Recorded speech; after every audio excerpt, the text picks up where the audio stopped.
All right, so welcome everyone to our first event of the semester for the Brooklyn College Historical Society. So we have Chi Osse, who is a local city council candidate, and Rachel will tell you a little bit more about that.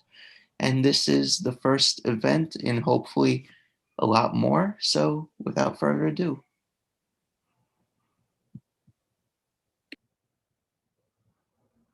Sorry, trying to mute myself.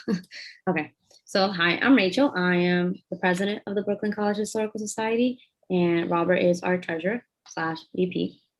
And Mr. Ossé is an activist and a co-founder of the Brooklyn organization Warriors in the Garden, a youth-led collective at the forefront of the revitalization of the Black Lives Matter movement. He's a third-generation Brooklynite and lists fighting gentrification, police brutality, education inequality, economic disparity, healthcare gaps, and food deserts as his priorities. And he's a local candidate for District 36. Thank you for the introduction. Hi. And I'll just introduce myself. I'm Flavia Scheide from Brooklyn College USG. That's our student government on campus. We represent over 18,000 students, and I'm very excited to have them all be exposed to local politics. We all have the trauma of the past election years on our minds, and I feel like with this bottoms-up approach, we'll be able to really make some changes, and I'm really excited about that.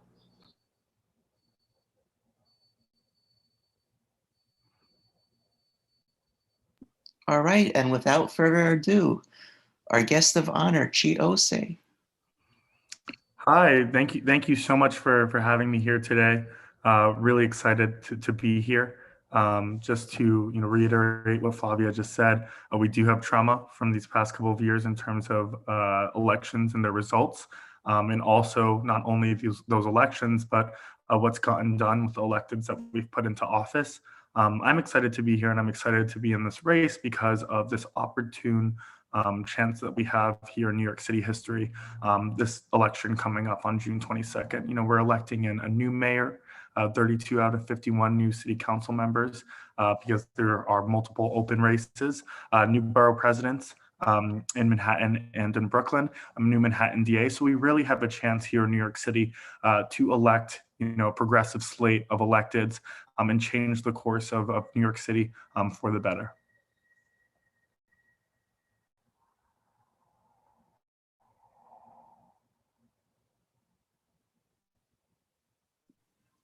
All right. So I guess, can you just start by talking a little bit about your platform, the issues that you're considering running on, the issues that you're passionate about, and what your plan is generally for the city? Absolutely. Well, there are a multitude of issues. The reason I did jump into this race was after organizing and protesting on the ground last summer. Seeing how the police were treating nonviolent protesters was an atrocity.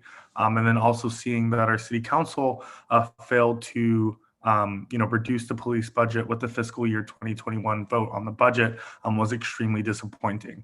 As an individual that was on the ground protesting with my organization Warriors in the Garden, and in listening to the demands of the streets, I knew that marching on the ground could not be the only strategy that we could use in order to achieve the change that we needed to see here in New York City. So I decided to throw my hat into the race. I jumped in on June 19th of 2020, and it's been a crazy 9 months ever since. Ultimately, my main goal was to reimagine what public safety looks like here in New York City. Within that scope, I want to reduce the police budget by at least $1 billion by the end of my first term, hopefully by the end of my second term, $3 billion. But the overall message behind my campaign has been Black Lives Matter. And I think many people only see that in the sense of law enforcement killing Black and brown men, women, and children, but it extends further than that. As someone that has grown up here in the 36th district, which is Bed-Stuy in North Crown Heights, it is a predominantly Black neighborhood. Many people live in an environment in this neighborhood where they're exposed to underfunded public education, underfunded public housing situations. Our healthcare systems are extremely underfunded in this district. So in a sense, based off of the environments that we're placed in, we are set up to fail. And that needs to change. Rather than having electeds that are fulfilling the promises of special interests and donors that are putting money into their pockets, for example, police union or real estate developers, we need electeds that will fulfill the promises and the needs of the constituency. One of the first things I do want to get done when we do step into office is our sanitation department was defunded $114 million last year. That's ridiculous to do during a pandemic. Within my first days in office, I do want to put forward legislation that refunds our sanitation department, especially here in Bed-Stuy and Crown Heights. There's no reason our streets should be dirtier than a Cobble Hill or Park Slope. I did also jump into this race because of affordable housing. As someone that has grown up in this neighborhood, I've seen my neighbors displaced by the increase in property taxes, the increase in rent prices, and many people see the cause of that being the case to be, newcomers coming into the neighborhood. But that's only the symptom. The cause is our elected officials that have been, accepting money from these large-scale developers, building these developments in the neighborhood, displacing individuals that live in this neighborhood, causing what we call gentrification. And then finally, when I talk about reimagining public safety and divesting from the police budget, we need to reinvest into the broken foundations of our communities. I will never believe that Black people are inherently violent. Gun violence does exist in this neighborhood. And the same answer to that gun violence has always been more police, more police, more police. Why don't we fix the root of those issues? Why aren't our schools funded as they should be? Why aren't our people living in conditions that they should be in the wealthiest city in America and some of these NYCHA housing developments that we have in this district? So that's the ethos behind my campaign. Those are some of the goals I do want to get done. And I'm looking forward to getting them done when I step into office. Great. And so how's your campaign going so far? It's the campaign has been wild. Honestly, one of the craziest things I've ever done in my life. I guess we're 9 months in, 3 months left to go. It will be a year by the time our election comes up. And we've really built, a machine on our own. I came into this race without any political connections, both from the left and I guess the more moderate side of the Democratic Party. And we really just shared our message and why I'm running. And it resonated with many people within this district, many people across the city. And you can see that through, I guess, the coalition that we've built. Article came out last week from the Brooklyner. We are in the lead of the race because we've out fundraised every single person in this crowded race. I think there's about 15 people in this race. We have the most in-district donors, the most individual donors, and also the lowest donation average in this district. So we have people power behind us. Yes, we're not attached to the Democratic establishment. They already have a candidate in this race, but we really are just out there meeting people where they are, speaking about the issues that matter, and pushing this notion that our campaign is a campaign that is getting things done prior to stepping into office. And we've proven that to members of our community. Very inspiring words. I know you used the words throwing your hat into the race or jumping into the race. Mm-hmm. I just wanted to talk a bit about your prior experience before coming into politics and maybe during this race and what really got you, what really gave you that momentum to get into public politics. Mm-hmm. Yeah, I never thought I would run for a seat ever. I've always been politically engaged. I think as Black people in this country, you always do have to be political. Being Black is political in and of itself. But I never thought I would run for office. Prior to, I guess, what I'm doing now, I worked in the creative field here in New York City as a freelancer. I worked for a creator studio where, I worked in a lot of events and put together many events. The creative field here in New York City is a substantial, field in our city's workforce, especially freelancers. I mean, freelancers in Brooklyn alone make up 33% of the workforce. As soon as the pandemic hit, that obviously changed a lot when it came to my work, as well as the work of my peers. And it really made me reassess what needed to get done and what mattered. Obviously, when George Floyd was murdered, I left my quarantine and protested and founded my activist collective, Warriors in the Garden. And since those protests, we've been, doing mutual aid, continuing to organize protests, fundraising for other organizations, both in the city and outside of the city, but really just trying to give back to the Black community. But prior to that, I never thought I would jump into a political race before. But what prepped me for this moment is, the living experience that I have. My father passed away a couple years ago at the young age of 53 to colon cancer. And a direct result of that is, our racist healthcare system that exists here in America. I've also witnessed my mother, who's now a single mother, keep her small business open throughout this pandemic, and seeing how much harder it was for, a single Black woman to do that rather than, white people that own small businesses in the city. And also, I had to leave college. Many students and many people in this country are overburdened by the expenses that college tuition is, as well as college debt. And I realized I could not, finish because of both how expensive it was, as well as how much debt I would be in, when I graduated. And, all of these experiences that I'm listing right now are the lived experiences that I'm bringing to, my run, as well as my time as a city council member. Absolutely, New Deal for CUNY. I'll actually speak about that a little later, but something I do push throughout this campaign is that no elected nor candidate has all of the answers. I certainly don't, but I do have this lived experience, and what makes a leader a great leader is when they push this notion of co-governance. I want to step into office with individuals within my community that have different lived experiences than me, to have a seat at that table when it comes to legislating. I want organizations and individuals that are doing work on the ground to have a seat at the table with me at City Hall when it comes to legislating. But what I can speak to is my life experience, and it resonates with many, and that's seen throughout our campaign.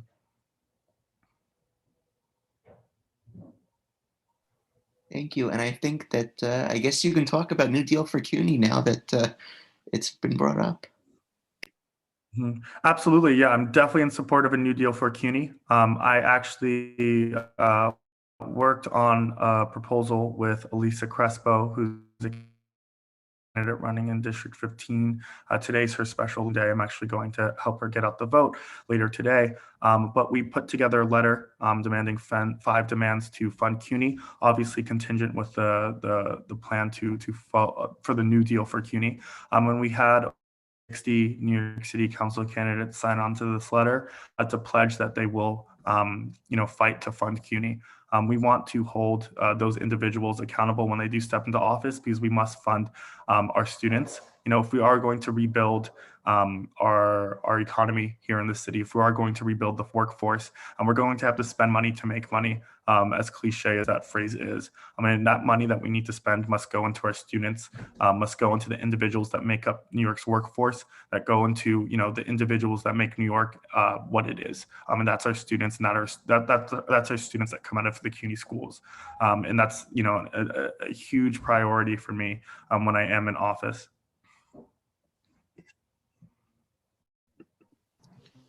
Great. And I know you mentioned New York City Health and Hospitals, and I'm sorry for your loss. But do you have a specific plan with regard to health and hospitals also? Absolutely. I think it's the answer to that is in twofold. We are currently still in the coronavirus, and I'm sure that it will still be around. Hopefully not as bad as it is in January of 2022. I definitely have been pushing throughout this campaign, and will continue to do so, fighting for individuals in my district to get vaccinated. We've set up a vaccine program within my campaign that aids individuals within my district to get appointments to get vaccinated. And we've been really proud about that, especially because of the contentious relationship that the Black community has with vaccines, rightfully so. So within that program that we've set up, we've been both educating individuals about how safe the vaccine is, but also acknowledging the Black community's history with vaccines in the United States of America. And that's been a really, helpful plan that we've been doing. Obviously when I do step into office, and if this is not over yet, which I hope it is. We will be expanding on making the vaccine more accessible within this district. In terms of assessing the needs of health and hospitals within our community, there are only 2 hospitals within this district. And what I would want to do, even though this would be an expensive proposal, is to push for funding for a 3rd hospital. In the 2 hospitals that exist in this district, sometimes it would take an individual 10 minutes to get from their home to one of those hospitals. And that can be a life or death situation for some of the residents within my district. I think funding another hospital within the district that is more central would aid individuals and provide more healthcare within people within this district. In terms of building out more of a thorough plan for expanding on the current health and hospitals programming here in the district, I will work alongside NYSNA as well as other doctors' unions in seeing what they need. In the conversations that I've already had, I will be a fighter for hazard pay for our healthcare workers, both for the hazard pay that they deserved during the pandemic, as well as after the pandemic, and to make sure that PPE is always given to those individuals within the hospital with a free incentive rather than having them to pay for it. At the beginning of the pandemic, many of our healthcare workers had to scramble for PPE, and something I do want to make sure that will never happen again is that won't happen again, alongside fighting for hazard pay for those individuals. Thank you so much. I wanted to say I'm sorry for the loss of your father, and I wanted to touch a little bit upon what you were talking about with racist medical history and a little bit more about history. So where we are in 2021, we stand on a very tumultuous time where Black people are able to access resources, but are still not encouraged to get them. For example, you're a freelancer and you live in Brooklyn, New York, but still our districts are underfunded, our schools are underfunded, and there's more policing. Where do you see yourself in the future based on that history of just trying to fight the status quo and the status quo still being more policing, racist medical institutions, racist education? Mm-hmm. I guess there's multiple answers to that question, especially when it comes to policing. I think the NYPD has a chokehold, pun intended, on New York City electeds. And within that chokehold, they throw money at those electeds. So again, those electeds are fulfilling the promises of those unions and the NYPD rather than the needs of the community. And then I just have to continue pushing the fact that we are running on a co-governance model. There are individuals that are putting in the work. For example, SOS, Save Our Streets, which is a gun violence intervention program here in my district, Vocal New York, just to name a few. These are some organizations that when we do divest from the NYPD, will receive the funding that they need to be the individuals that are the professionals that, attend situations where, someone is calling for domestic violence charge or domestic violence situation. Those are the individuals that do show up. I don't think the police is fit to show up when it comes to assessing our unsheltered. Those always turn out to be violent altercations. We do have social service programs here in the city that are extremely underfunded and have the capabilities to do the work, but just do not have the resources in order to do it.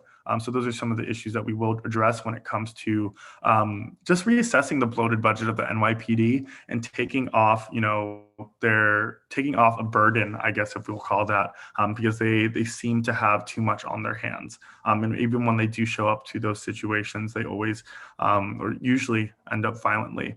In terms of health and hospitals, again, we will be working with the unions in my office, especially NYSNA, which does have an exuberant amount of Black leadership, 1199 SEIU, to build out a plan for how we can, tend to some of these racist institutions.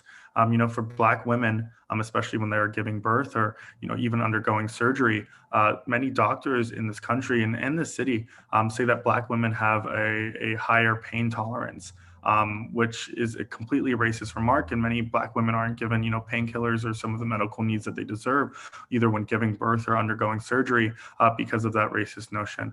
We're going to have to work with the people that are actually inside those hospitals to address those issues, to address where the lack of diversity is when it comes to nurses and doctors, and to really fully fledge out a program of Black doctors and Black nurses that understand the needs of our Black community and the history of our Black community, so that those problems and racist problems are addressed within those spaces. Thank you. And I just wanted to add on to that and say, what would you say to people who think that education is the way out of this? So better funding for schools and better funding for public education, whereas others would say closing the wealth inequality in our country would also help, such as making sure that schools don't just get money from their local neighborhoods' taxes, which obviously does not work and leads up with very segregated schools. Yeah, I think education is the answer to many of our problems. And I think it's always been put on the back burner because it takes, years to invest and continuous years to invest into education in order to see the fruits of your labor. But I feel like in the wealthiest city in this country, in the wealthiest country in this world, education is always neglected and funding for security is always prioritized. As someone that grew up in this neighborhood and knows and talks to teachers that are working in environments where they have to pay for their school supplies throughout the school year, where sometimes the classes are crowded, or sometimes the students don't have accessibility to virtual learning. These are many issues that tell our students that they've been given up on, and that's absolutely ridiculous to me, and that's something that I will not stand for. In my run for council, as well as hopefully with a progressive slate of individuals I'll be working with, we're going to have to manage the hell out of the city. And within that managing, we will have to divest from some of these bloated budgets and reinvest into what truly matters. And education was one of those. To implement a co-curricular program here in New York City, the DOE is asking for $800 million. In the first 2 weeks of protesting, the NYPD spent over $115 million on overtime expenses. Let's think about our kids and what they need and why they feel given up on. When our kids in these neighborhoods feel like they've been given up on, of course they'll resort to crime. Who else has given them the resources that they're supposed to be given? In terms of how we're going to expand virtual learning, the UFT is asking for $20 million to expand on many of their programs that they've created during this pandemic. I will be a council member that will always fight for education. And those are some of the examples of the funding that is needed to help our kids. Once our kids feel like they're given up on, it only shows an example for us for what their future will look like. These are some great points. Thank you so much. And on a lighter note, what has been the best part of your job during this election cycle? Mm-hmm. I would say two things. One is I am a creative and I love art and I love design. And one of my favorite parts about this campaign has been working alongside my graphic designer and my art director and website designer to really put out imaging that brings people into politics. I think prior to running for office, local elections are so boring in the way that they market their campaigns. And I think that's done intentionally because it leaves out individuals from the fold. And we wanted to change that. We wanted to be a youthful, exciting, creative campaign that was engaging to the regular person or the regular New Yorker. And I think we did a great job at doing that. And my second favorite thing about running this campaign, running this for 9 months, I think I've gotten really caught up in the work that I forgot that, I'm actually helping people within my neighborhood. Not only am I helping people within my neighborhood, but I'm meeting so many of my neighbors. For example, in January, we caught wind that a couple niche developments within our district didn't have gas since July. Not only gas for heat, but gas for them to cook. And we partnered with a community kitchen called Collective Fare and have been providing meals for 3 different niche developments twice a week. Warm, healthy meals, because food justice is also racial justice to me. And hearing back from those individuals that enjoy the service that we're doing has been really great. Also, on top of it, helping people get these vaccines. many elders and heart of and people in this neighborhood that do not speak fluent English have been extremely thankful for the assistance that we've been able to give in terms of setting them up with appointments for vaccines. So these are, some things that when you're caught up in the race, you tend to forget. But I had a moment of reflection a couple of weeks ago, and it's like, well, no matter what happens and what the turnout of this is, one, I'm knowing and learning about people within my community, and two, I'm actually helping them. And that's extremely beautiful to me. Yeah, and to touch upon that, who would you say are some of your influences, not only politically, but also personally? Mm-hmm. I would always, my go-to answer first and foremost, which is probably a boring answer, is, Gen Z and my generation. I think my generation, our generation, is the most influential unit in my life. I mean, to see young people that are navigating through hard times such as we are, and navigating it well, and breaking past these boundaries that have been placed in front of us through generations before, has been extremely inspiring. I know that I'm one of the youngest that is doing what I'm doing, but to have the youthful support that I do from my peers is what keeps me going. Definitely my father, Reggie Osse, my grandfather, Teddy Van. Alexandria Ocasio-Cortez is extremely inspiring. I mean, her run for Congress, or first run for Congress, was, one without institutional support, and she did what she did. And that's basically what we're doing now. Fred Hampton, just to name a few, Audre Lorde. Those are just some names that have inspired me. And to touch upon what you were talking about with the boundaries, was there a specific moment where you kind of looked at the world and said, okay, I can run for council. This isn't something that is just for older white men? Mm-hmm. Yeah, I think when I was discussing with my campaign manager and policy chair prior to jumping into the race, even though I don't politically align with him, but seeing Richie Torres's run, and seeing how he won at such a young age, and also, being openly queer, and growing up in public housing, and also being someone that did not complete college, gave me that, hey, if he could do this, I can do this as well. So that was great to see. But also, knowing that it's anyone can basically fill out some paperwork and run, was great as well. And in having the support of my peers again, and people in the movement, and people from Warriors in the Garden gave me that extra push to really do what I did.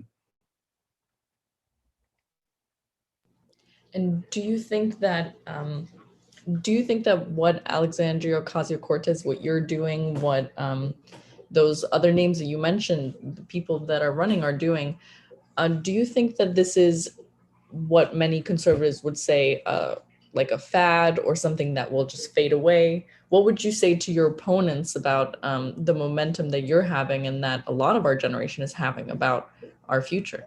Mm-hmm. Yeah, I mean, there's a lot of talk. As much as I can say so much to them, I do want to just show people the actions that I'm doing. The actions in terms of helping people within my community, and the actions of me winning in June. That will tell them all that they need to know. That this isn't a fad, because we're putting in the work, and we're actually seeing the fruits of our labor at the end of the day. I'm one of the youngest people running for the seat, the youngest definitely running in my district. And there are individuals that, DM me or email me saying that I'm inspiring them to run, even people that are older than me. And that's how I know that, whatever AOC did, and whatever I'm doing will always continue. Because inspiration doesn't have an age on it, as long as you have a voice and a message and a plan for what you want to see change. Then just do it, and no matter what, you are making a difference in this world.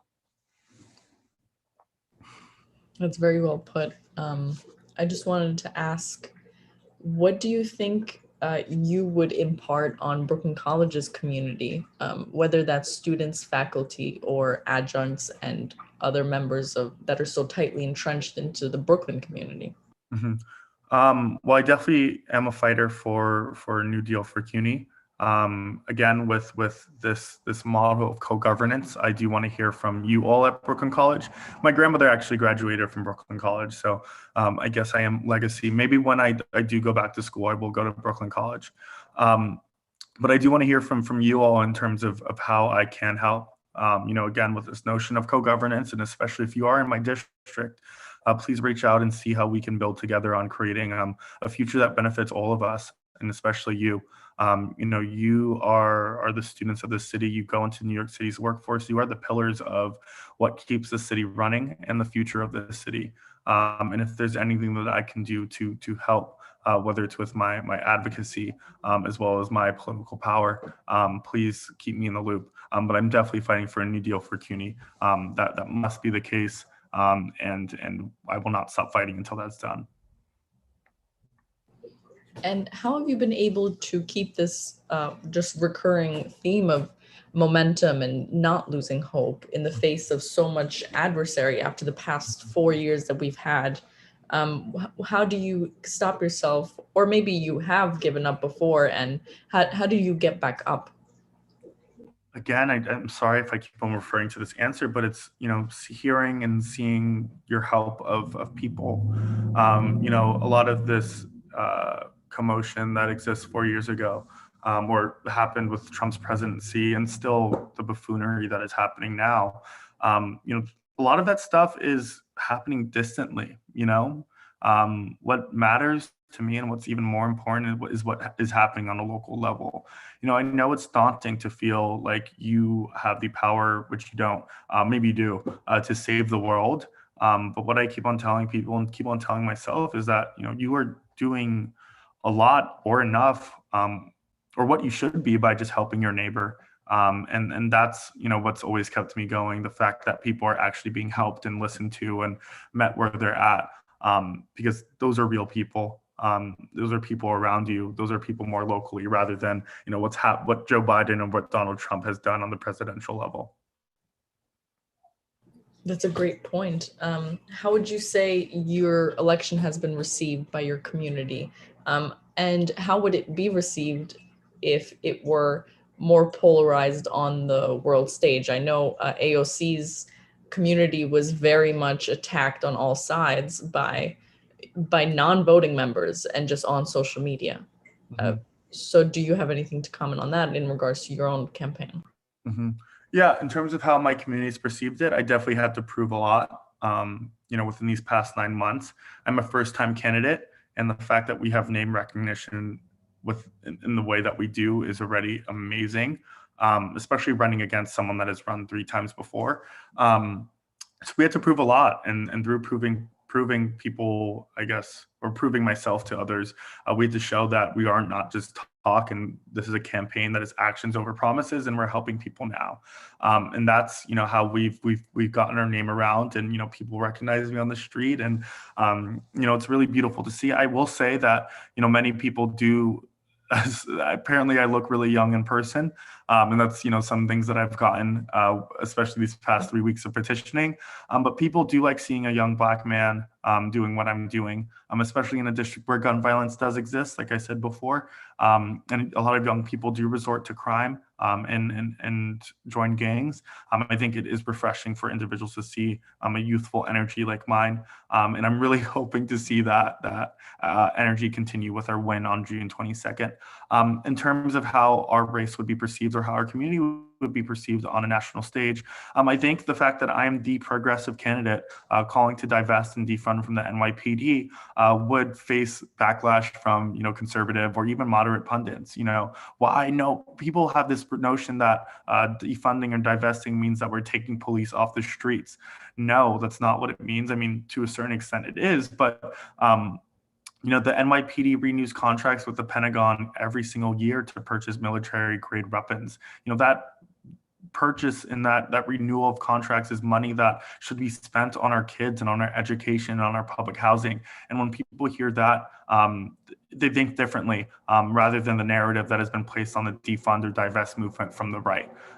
So, obviously I think conservatives would talk about the fact that, New York is a lawless town and it's violent and it's on fire. I mean, they love talking about that from their homes in Wisconsin. But that it's not what it is. When you talk to people about the facts and the numbers and you show them what is lacking and what needs funding, then they truly understand. All right. And I know that you have to be done at 1 o'clock, right? Mm-hmm. Yes. So I guess since we're only 5 minutes from there, I guess I'll just ask a final question of what general vision, what do you want the students of Brooklyn College to get from this talk? What do you want the people of the city to understand? And I'm going to say maybe even nationally. Yeah. General message to impart. Sure. Yeah. We talk about representation in politics, and you hear a lot about race and gender and sexual orientation, but you never hear that much about age. Even in our Senate, if you look at the demographic in terms of how many boomers there are compared to millennials, in a time where the environmental crisis is at a peak, that's worrisome. We need representation in age and office. If I could tell you something, and anyone out there that is interested in running, has a vision, has a voice, that they would like to see come into fruition, use it. Whether it's through running for political office, whether it's through activism, just do it.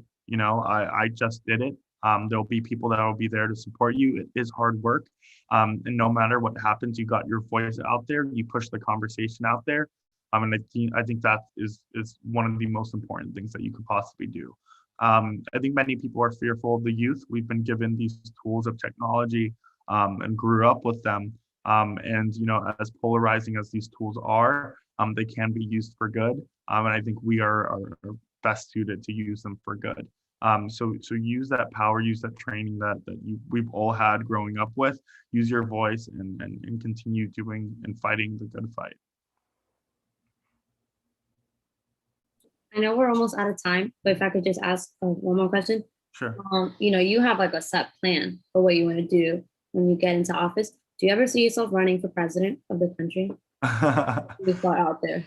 I used to work, when I also worked in the creative field, I also worked in nightlife. So I'm sure there's some pictures out there that will not deem me right to run for president. However, I don't know. I don't know what my political future is, but I do want to help my community first. We'll definitely see what happens after that. I think politics is something that I've learned. It is discouraging at points, especially the bigger you get in terms of the seats that you get. I do want to do a killer job within my time as a council member, but we will see. I will never say never to anything. So, I never thought I was going to run for office, and here I am. Well, thank you very much. And I know that definitely among our generation, getting involved is a great thing. And I guess I can put in the chat your website as well. Absolutely. Website, follow me on social media, definitely more responsive than email on there. If you do want to volunteer for the campaign, osse2021.com/volunteer. We are 3 months away, and we're only going to win with people power. So please, please, please, if you'd like to phone bank, door knock, canvas with us, you'll get a bucket hat and a t-shirt, but please do that. Also, if you are a Black or Brown or Indigenous student that either lives in this district or around this district, we are paying individuals to be paid canvassers. So if you are looking for a job within these next 3 months, we have open positions to be field captains. And if you need anything for your resume, please reach out and I can definitely help out. I can drop my social media as well. Great, and thank you to everyone who joined on our live stream and on the Zoom meeting. And I know that before we finish, I know that Flavia did have some announcements just about general student government elections, we do have student government elections happening this week, so I encourage you to all go out and vote for your slate, your candidates. And I guess Flavia can take it over from here. Great. Thank you, everyone. So Thank much. you very Thank much. you so Bye. much. Pleasure seeing you. All right, and I just want to say that elections opened up yesterday. So if you are a Brooklyn College student, you are able to vote. It is through BC Web Central. The instructions on how to vote have been emailed to you already. And whoever wins is up to you because we don't have mandated voting. So the person who gets the most votes will win. And yeah. Great. So thank you very much, everyone. I guess that concludes our first event of the year. Look out for any future events that we'll be hosting, and you can always contact us at BC Historical Society 21@gmail.com. If you have any questions or just want to join. So thank you very much. And that concludes our session.